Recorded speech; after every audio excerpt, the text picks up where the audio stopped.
This egregious murder that happened, we can call it murder now, this egregious murder that happened, it should not be that it has to look like that in order for us to have some type of semblance of what people call justice. This was accountability, but it's not yet justice. Justice for us is saving lives. And so that's what we're calling for as the Congressional Black Caucus, and I'm saying it because I know everybody up here wants to save lives. We care about saving lives, and today, saving black lives is our work. I came to Congress to save and to legislate for black lives as an activist, as a legislator. That's the work. And so at this point, I'm going to turn it over to our wonderful representative, Karen Bass. Thank you very much. So for a moment, we have a little bit of relief. For a moment, we can exhale. And for a moment, I hope that the George Floyd family has a little bit of relief. Can you imagine what they have been through over the last couple of weeks, day in and day out, watching videotapes and clips of the torture and murder of their family member? It is a relief. I want to congratulate our former colleague and member of the Congressional Black Caucus, Representative Keith Ellison, who is now the Attorney General of Minnesota and who led the prosecution team. So step one is the verdict. Step two is the sentencing. And we have been through this too many times to know you can get a verdict, but the sentencing must match the crime that he was convicted of. So now we have to focus on transforming policing in the United States. Since George Floyd's murder of a year ago, over 100 people have died at the hands of police. As a matter of fact, since the trial started on March 29th, 63 people have died at the hands of police.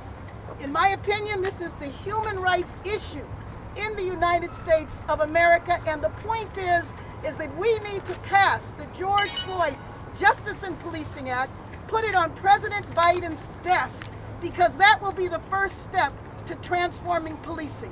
We need to take a hard look at ourselves in this country in the mirror to say, why is it that over 100 people have died at the hands of police in the matter of a year? We saw the videotape. We understand the egregious murder, but what about the ones that were not taped on a cell phone? So today, I am relieved. Today, I exhale. But today just marks the beginning of a new phase of a long struggle to bring justice in America. Thank you. Thank you so much. At this time, we would like to ask Speaker Nancy Pelosi to make some remarks. Thank you very much, Madam Chair. As you probably know, there are many honors that are afforded to a member of Congress, and certainly many more to the Speaker of the House. But nothing surpasses the honor of being with the Black Caucus today when we have seen a step in the right direction for justice done. Earlier, around 3 o'clock, I spoke to the family to say to them, thank you, God bless you, for your grace and your dignity, for the model that you are, for appealing for justice in the most dignified way. They are in search of justice then, and now they see this giant step. But as our colleagues have said, it's not over. They complimented the Congressional Black Caucus for its role that it has played in all of this. They're eager to see Karen Bass's George Floyd Justice and Policing Act passed and signed by the President into law. All of them. Well, the one has just become a star. Rodney and Terrence is the brothers. Bridget is their sister. We all know Ketta, who's the force of nature within the family. But Gianna, his daughter, Gianna, to see this justice on behalf of her father. His name synonymous with justice and dignity and grace and fairness. So we thank God. They are people of faith, said before we know steady force for all of us here, because this was a traumatic. My little granddaughter, who just turned 12, she said, "Why is it taking so long?" It didn't take that long. We all saw it on TV. We saw it happen, and thank God the jury validated what we saw. So again, thank you, George Floyd, for sacrificing your life for justice, for being there to call out to your mom. How heartbreaking was that? Call out for your mom. I can't breathe. But because of you, and because of thousands, millions of people around the world who came out for justice, your name will always be synonymous with justice. And now we have to make sure justice prevails in the sentencing. But that's its own procedure. Our responsibility is to make sure that Karen Bass, who has been so open to justice, that the bill that she put together, she wrote, and now trying to find areas of agreement in the Senate. Because unless we can change the law, this will be an episode.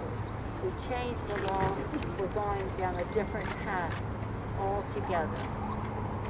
So thank you, Madam Chair Beatty, for your great leadership in all of this, for being a steady voice, to keeping some of us who just were calling constantly if we hear anything or whatever, in a place where we could follow the lead of the family.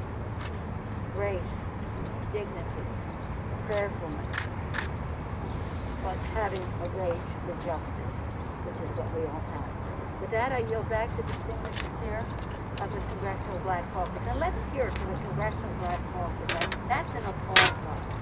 Thank you. Thank you again, Madam Speaker. Let me close out by saying, Joyce, I've got to go to the floor on our suspensions. I've got to make a motion. The Speaker spoke to me. Let me just say, as I was getting ready to say, our majority leader, Steny Hoyer, has also joined us, and that he was running the floor. Let me end with this. Let me simply say, in the words of a child, George Floyd's daughter. Yesterday, several of us were in Minneapolis. Congresswoman Sheila Jackson Lee, Congresswoman Maxine Waters, Congresswoman Karen Bass, Congresswoman Ilhan Omar. And as we sat with the family, and as I went up to that child, and I said thank you to her, and I shared her words back with her, I said, in your words, your daddy will change the world. And as her uncle was holding her, she reached down, took my hand, and she said, thank you for being here. So to the Congressional Black Caucus, thank you for always being here.